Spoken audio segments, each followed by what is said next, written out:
कहानी की शुरुआत में हम साउथ अफ्रीका के जोहान्सबर्ग शहर के ऊपर एक बहुत बड़े एलियन शिप को देखते हैं जो कि 3 महीनों से ऐसे ही हवा में लटका हुआ है। पर अजीब बात ये थी कि अब तक ना तो इस शिप से कोई एलियन बाहर आया था और ना ही कोई हलचल हो रही थी, जिसे देखकर वहाँ की सरकार ने एक फैसला किया कि वह लोग इस शिप के एक हिस्से को काटकर उसके अंदर जांच करेंगे ताकि उन्हें पता चले कि ये शिप कहाँ से और क्यों आया है। इस वक्त पूरी दुनिया की नजर इस स्पेस शिप पर थी और उनके मन में एक ही सवाल था कि आखिर इस शिप के अंदर क्या है। जब रिसर्च टीम उस शिप को काटकर उसके अंदर जाती है तो वहाँ का नजारा देखकर वह दंग रह जाते हैं, क्योंकि शिप के अंदर लाखों की संख्या में एलियंस थे जो भूख और प्यास के चलते काफी बीमार और बहुत कमजोर हो चुके थे, जिन्हें देखकर लोगों को उन पर तरस आता है। इसलिए वहाँ की सरकार ने उस शिप के ठीक नीचे बड़े इलाके में उन एलियंस को रहने के लिए एक टेम्पररी कैंप बनाया और हेलीकॉप्टर की मदद से उन सभी एलियंस को वहाँ लाया गया, जहाँ उन्हें खाने पीने की सभी सुविधाएं उपलब्ध की गयी। लेकिन गवर्नमेंट ने यह नहीं सोचा था कि आगे उन एलियंस का क्या किया जाएगा, इसलिए वे एलियंस इस इलाके में ही बस गए और धीरे धीरे अपनी आबादी को और बढ़ाने लगे, जिससे आगे चलकर वह इलाका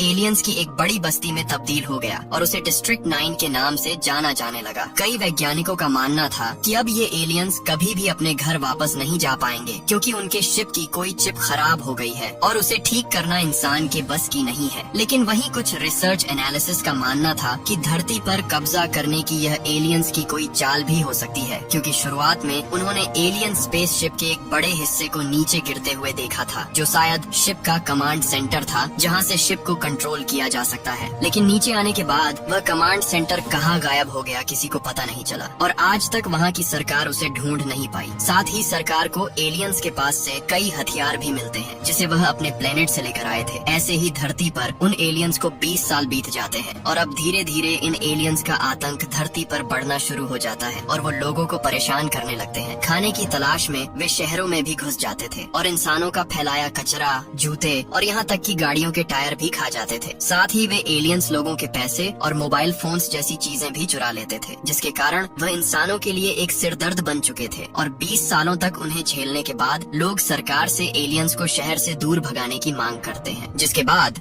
वहाँ की सरकार उन एलियंस को शहर से दूर किसी दूसरी जगह शिफ्ट करने का फैसला करती है और इस मिशन की जिम्मेदारी एमएनयू कंपनी को सौंपती है, जो हथियार बनाने वाली दुनिया की सबसे बड़ी कंपनी थी। इसके बाद एमएनयू की टीम एलियंस के लिए शहर से दूर एक नया कैंप तैयार करती है ताकि वहाँ उन एलियंस को रख सके। लेकिन इतने सारे एलियंस को वहाँ शिफ्ट करना एक बहुत बड़ी चुनौती थी, इसीलिए एमएनयू का चीफ इस मिशन को पूरा करने का कमांड विकस नाम के एक ऑफिसर को देता है। विकस एमएनयू में एलियन अफेयर्स के तौर पर काम करता था, जिसमें उनकी टीम एलियंस से संपर्क करके उनसे बातचीत किया करती थी, इसलिए विकस को एलियंस की भाषा भी अच्छी तरह से समझ आती थी। विकस उसी वक्त हाई सिक्योरिटी फोर्स के साथ डिस्ट्रिक्ट 9 इलाके में पहुंचता है, क्योंकि वहां उसे एलियंस को नोटिस भेजना था कि वह लोग उन्हें यहां से दूसरी जगह शिफ्ट कर रहे हैं, जिसके लिए उसे एलियंस के दस्तखत चाहिए थे। विकस सिक्योरिटी फोर्सेस के साथ जब गाड़ी से बाहर निकलता है तो उन्हें देखते ही सारे एलियंस में भगदड़ मच जाती है और वह सभी अपनी अपनी झोपड़ियों में जाकर छुप जाते हैं। इसी दौरान एक एलियन सिक्योरिटी फोर्स की गाड़ी के टायर को खाने लगता है और जब एक सोल्जर उसे रोकने की कोशिश करता है तो वह एलियन उसे जोर से लात मारता है, जिससे उस सोल्जर का हाथ धड़ से अलग हो जाता है। विकस फिर भी शांत रहता है, क्योंकि उसे इन एलियंस के आक्रामक स्वभाव के बारे में अच्छी तरह से पता होता है। जिसके बाद विकस एलियन के पास दस्तखत लेने जाता है, लेकिन वह एलियंस यहाँ से नहीं जाना चाहते, इसलिए वह विकस पर गुस्सा हो जाते हैं। मगर फिर भी विकस उन्हें कैट फूड का लालच देकर कुछ एलियंस से दस्तखत करवा लेता है, क्योंकि उन एलियंस को कैट फूड काफी पसंद होता है। वही डिस्ट्रिक्ट 9 में गवर्नमेंट ज्यादा दखल नहीं देती है, इसलिए वहाँ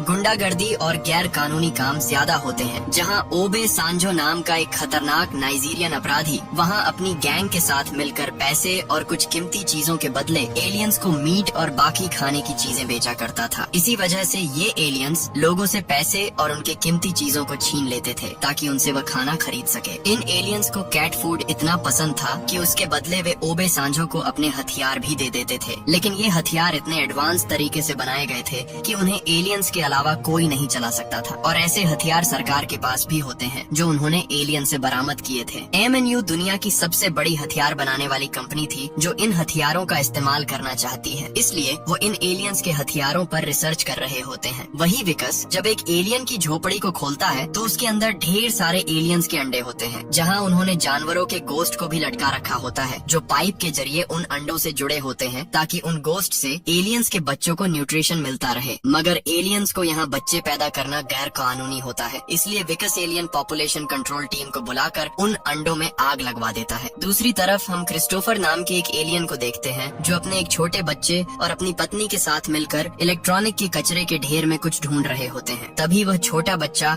एक मशीन का गोल पार्ट ढूंढ लेता है और अपने डैड को देता है। उस पार्ट को देखकर उसके डैड काफी खुश हो जाते हैं। इसके बाद ये सब अपनी झोपड़ी में आते हैं जहाँ पर इन्होंने एक लैब बना रखी होती है और वो वहाँ पर कुछ आविष्कार कर रहे होते हैं। क्रिस्टोफर उस पार्ट को खोलता है जिसके अंदर से कुछ लिक्विड निकलता है जो पाइप के थ्रू उनकी बनाई हुई मशीन में जाता है, जिसमें से एक और बूंद निकलकर एक छोटे से डिवाइस के चैम्बर में गिरती है और उसमें लाइट जल जाती है। क्रिस्टोफर अपनी पत्नी से कहता है कि मुझे 20 साल लग गए इसे बनाने में। वे लोग उस ब्लैक लिक्विड की मदद से अपने किसी बड़े मकसद को अंजाम देने की फिराक में थे, मगर तभी विकस अपनी टीम के साथ वहाँ पहुँच जाता है, जिससे क्रिस्टोफर बहुत ज्यादा घबरा जाता है। वह ब्लैक फ्लूइड से भरे उस डिवाइस को उसी झोपड़ी में छुपा देता है और अपनी पत्नी को दरवाजा खोलने के लिए भेजता है। जब क्रिस्टोफर की पत्नी दरवाजा खोलती है तो विकस उसे बाहर आने के लिए कहता है, मगर क्रिस्टोफर की पत्नी विकस और उसकी टीम को वहाँ से जाने के लिए कहती है, जिससे विकस को उस पर शक होने लगता है। एमएनयू की टीम बंदूक के बल पर क्रिस्टोफर की पत्नी को घर से बाहर निकालती है, जिसके बाद विकस उस झोपड़ी की तलाशी लेने लगता है। इसी दौरान उसे वह लैब दिखाई देती है, जिसे देखकर विकस हैरान रह जाता है और उस लैब की अच्छे से छानबीन करने लगता है। तभी एक बक्से में उसे वह ब्लैक फ्लूइड से भरा वह डिवाइस भी मिल जाता है और जब वह उसे चेक कर रहा होता है तभी उस डिवाइस का बटन गलती से दब जाता है, जिससे वह लिक्विड सीधा स्प्रे होकर विकस के चेहरे पर गिरता है, जिसके बाद उसे तेज खांसी होने लगती है। विकस तुरंत अपने चेहरे को साफ करता है, तब उसे थोड़ी राहत मिलती है। वह उस डिवाइस को जब्त करके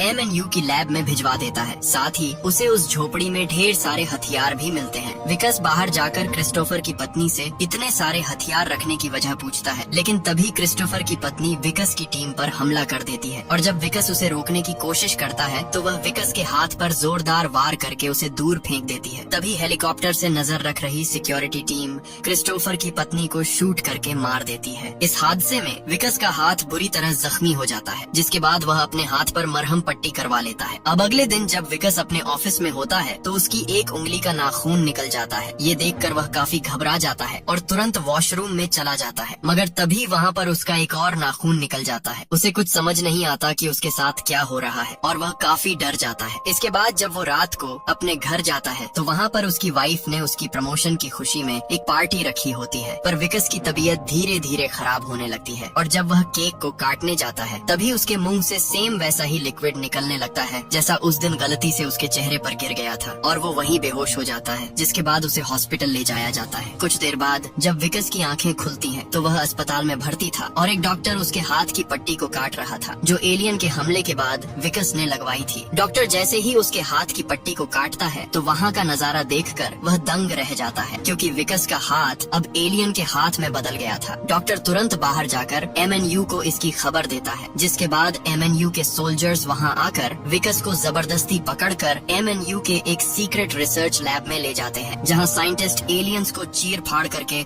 उन पर रिसर्च कर रहे थे। दरअसल एमएनयू के साइंटिस्ट्स कोई ऐसा तरीका ढूंढना चाहते थे जिससे इंसान भी एलियंस के हथियार चला सके, क्योंकि वह हथियार काफी ताकतवर थे मगर वह केवल एलियन के डीएनए से ही एक्टिवेट होते थे, इसलिए वे एलियंस को चीर फाड़ करके उनके डीएनए को समझने की कोशिश कर रहे थे। अब विकस का जो हाथ एलियंस की तरह हो गया है, उस हाथ से साइंटिस्ट एलियन का एक हथियार चलवाते हैं और वो हथियार चल जाता है, जिससे एमएनयू की टीम बहुत खुश होती है और वो डिसाइड करते हैं कि ये विकस के शरीर के अंदर के सारे बॉडी पार्ट्स निकाल कर सरकार को देंगे और उस पर रिसर्च करेंगे। मगर उन्हें यह काम जल्दी करना होगा, क्योंकि अगर विकस पूरी तरह से एलियन बन गया तो उसके बॉडी पार्ट्स किसी काम के नहीं रहेंगे। विकस उनकी सारी बातें सुन रहा था, क्योंकि वह पूरी तरह से होश में होता है और जैसे ही डॉक्टर उसका दिल निकालने के लिए उसकी छाती को काटने वाला होता है तब विकस डॉक्टर पर हमला करके अपनी जान बचाकर वहाँ से भाग जाता है। अब ये बात पूरे शहर में फैल जाती है कि एक आधा एलियन और आधा इंसान हॉस्पिटल से भाग गया है। विकस अपने आप को बचाने की बहुत कोशिश करता है, पर वह जहाँ भी जाता है लोग उसे पहचान लेते हैं, जिससे परेशान होकर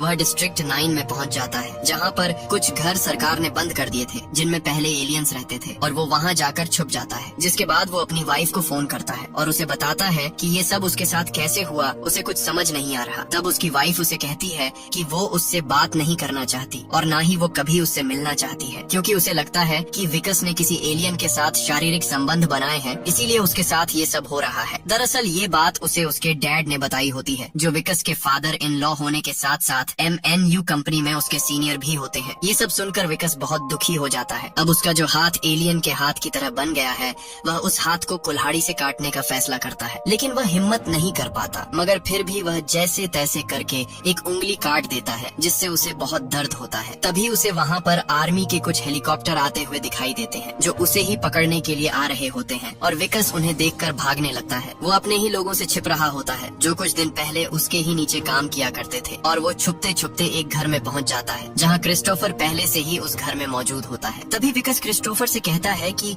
मुझे यहाँ छिपने दो, नहीं तो वह लोग मुझे मार देंगे। मगर क्रिस्टोफर उसे वहाँ से जाने के लिए कहता है, लेकिन उतने में ही विकस बेहोश होकर जमीन पर गिर पड़ता है। जिसके बाद क्रिस्टोफर विकस को उसी घर के नीचे एक सीक्रेट जगह में छिपा देता है, और जब विकस की आंख खुलती है तो क्रिस्टोफर विकस से पूछता है कि वो स्प्रे की बोतल कहाँ है जो तुम ले गए थे, क्योंकि क्रिस्टोफर को पता होता है कि वो स्प्रे की बोतल विकस के पास है। वह विकस को बताता है कि मुझे पता है कि तुम्हें क्या हुआ है और मैं तुम्हें ठीक कर सकता हूँ, पर इसकी मेडिसिन हमारी मदरशिप पर है, जो ऊपर आसमान में है, और जिस जगह पर अभी हम सब हैं, ये एक तरह का फ्लाइंग ऑब्जेक्ट है, जिससे हम ऊपर स्पेसशिप पर जा सकते हैं, पर इसे चलाने के लिए उन्हें उस स्प्रे की बोतल चाहिए। दरअसल ये वही कमांड सेंटर होता है जो शुरुआत में उस मदरशिप से अलग होकर जमीन पर गायब हो गया था। विकस उसे कहता है कि वो स्प्रे की बोतल मेरे पास नहीं है, हम उसे दोबारा बना लेंगे। तब क्रिस्टोफर बताता है कि उसे बनाने में हमें 20 साल लगे थे और उसे दोबारा नहीं बनाया जा सकता है। विकस जानता है कि वो स्प्रे की बोतल इस समय MNU की बिल्डिंग में छुपा कर रखी गई है, और वहाँ जाने का मतलब मौत है, इसलिए विकस मना कर देता है कि मुझे नहीं पता कि वो बोतल कहाँ है। मगर क्रिस्टोफर उसे बताता है कि तुम्हारे पास ज्यादा वक्त नहीं है, क्योंकि अगर तुम पूरी तरह से एलियन बन गए तो तुम कभी ठीक नहीं हो पाओगे। ये सुनते ही विकस उस स्प्रे की बोतल लाने के लिए मान जाता है, लेकिन वहाँ पर बिना हथियारों के जाना असंभव था, और इन एलियन के पास कोई भी हथियार नहीं होते, क्योंकि इनके सारे हथियार सरकार ने जब्त कर लिए होते हैं। लेकिन अभी भी एक जगह पर इन्हें एलियंस के हथियार मिल सकते हैं, और वो है ओबे सांजो के पास। विकस तुरंत ओबे सांजो के अड्डे पर जाता है और वो उनसे हथियार की डिमांड करता है, लेकिन वो विकस को पहचान लेते हैं कि ये वही इंसान है जो आधा एलियन है, क्योंकि ये बात पूरे देश में फैल गई होती है कि विकस ने एलियन के साथ शारीरिक संबंध बनाए थे, इसलिए वह एलियन बनता जा रहा है। ओबे सांजो को लगता था कि अगर वह विकस का एलियन वाला हाथ खाएगा तो उसके अंदर भी एलियन की शक्ति आ जाएगी और वह भी एलियंस के हथियार चला पाएगा, इसलिए वह अपने साथियों को विकस का एलियन वाला हाथ काटने का ऑर्डर देता है। लेकिन तभी विकस के हाथ उन एलियंस का हथियार लग जाता है, जिसके बाद विकस ओबे सांजो के कई आदमियों को मार देता है और उनके सारे हथियार लेकर वहाँ से निकल जाता है। इसके बाद विकस और क्रिस्टोफर दोनों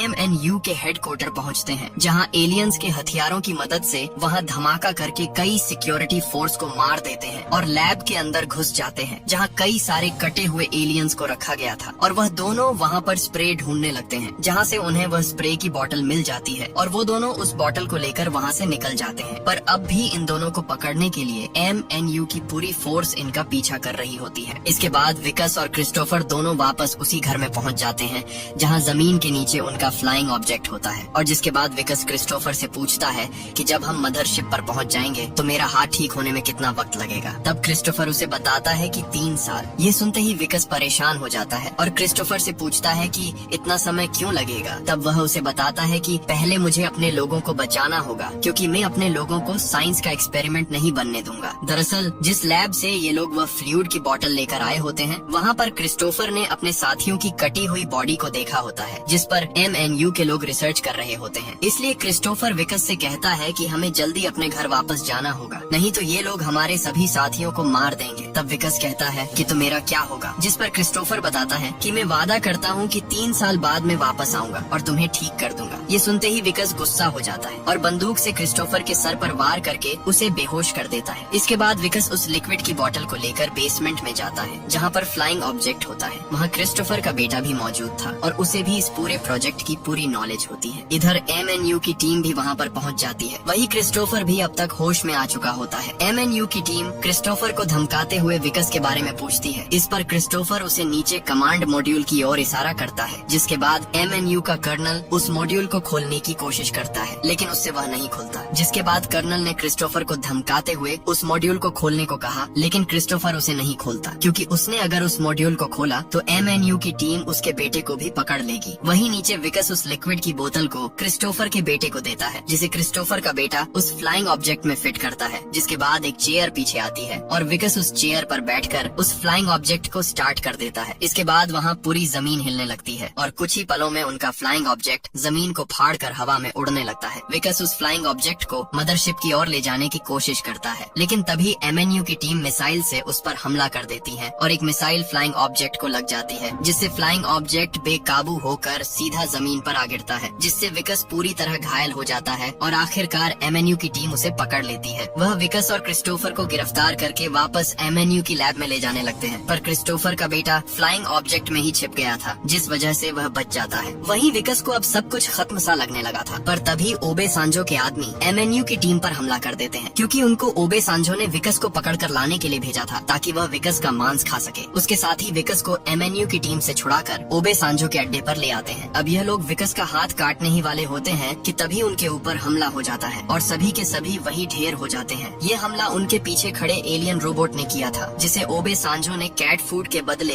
एलियन से छीन लिया था। इस रोबोट को कमांड मॉड्यूल से क्रिस्टोफर का बेटा कंट्रोल कर रहा था। वह रोबोट की मदद से ओबे सांजो और उसके सारे आदमियों को खत्म कर देता है। इसके बाद वह उस रोबोट का पायलट सेक्शन खोल देता है। विकस को बचाने के बाद क्रिस्टोफर का बेटा मदरशिप को एक्टिवेट करता है, जिससे मदरशिप घूमना शुरू हो जाती है। 20 सालों बाद वह मदरशिप अपनी जगह से हिला था, इसलिए सभी लोग उसे देखकर हैरान रह जाते हैं। इधर विकस भी उस रोबोट में बैठकर वहाँ से भागने लगता है। MNU की टीम उस पर फायरिंग करती है, पर उस पर गोलियों का उतना असर नहीं होता। इधर कर्नल के आदमी क्रिस्टोफर को पकड़कर उसे मार रहे होते हैं, तभी विकस वापस आता है और कर्नल के आदमियों को मारकर क्रिस्टोफर को बचा लेता है और उसे MNU की फोर्स से बचाते हुए फ्लाइंग ऑब्जेक्ट की ओर ले जाने लगता है। इस दौरान कर्नल की टीम लगातार उस रोबोट पर हमला करती है, जिससे वह रोबोट कमजोर पड़ने लगता है, लेकिन फिर भी विकस क्रिस्टोफर को जैसे तैसे करके उस फ्लाइंग ऑब्जेक्ट तक पहुंचा देता है। क्रिस्टोफर विकस को भी अपने साथ चलने को कहता है, लेकिन विकस मना कर देता है, क्योंकि वह MNU की टीम को रोक कर नहीं रखता तो क्रिस्टोफर और उसका बेटा मदरशिप पर कभी नहीं पहुंच पाते। क्रिस्टोफर ने जाते जाते वादा किया कि वो 3 साल बाद जरूर वापस लौटेगा और उसे फिर से इंसान बना देगा, जिसके बाद क्रिस्टोफर अपने बेटे के साथ उस फ्लाइंग ऑब्जेक्ट को उस मदरशिप से अटैच कर देता है। वहीं नीचे विकस अभी भी उन सब से लड़ रहा होता है और लगभग सबको मार देता है। तभी एक गाड़ी उसे टक्कर मार देती है और वो रोबोट से बाहर निकल जाता है, क्योंकि रोबोट अब पूरी तरह से खराब हो चुका था। तभी वहाँ कर्नल आता है, जो देखता है कि विकस अब आधा इंसान और आधा एलियन बन चुका है, और वो जैसे ही विकस को गोली मारने वाला होता है तभी वहाँ पर दूसरे एलियंस आ जाते हैं और वो कर्नल को एक ही झटके में उसके हाथ पैर और सर को धड़ से अलग कर देते हैं। जिसके बाद क्रिस्टोफर और उसका बेटा अपने मदरशिप को लेकर वहाँ से निकल जाते हैं और अब वह विकस और अपने लोगों को बचाने के लिए आएंगे या नहीं ये किसी को नहीं पता। इस दिन के बाद विकस को कभी किसी ने नहीं देखा। कुछ लोगों का मानना था कि विकस मर चुका है और कोई कहता है कि वो MNU के कब्जे में है, और अंत में हम देखते हैं कि विकस आज भी जिंदा है और वो पूरी तरह से एक एलियन बन चुका है और वह इसी उम्मीद के सहारे जी रहा था कि एक न एक दिन क्रिस्टोफर पृथ्वी पर वापस जरूर आएगा और उसे फिर से ठीक कर देगा। विकस उसी दिन का इंतजार करते हुए डिस्ट्रिक्ट 9 में अपने दिन काट रहा है और इसी के साथ ये फिल्म यही खत्म हो जाती है।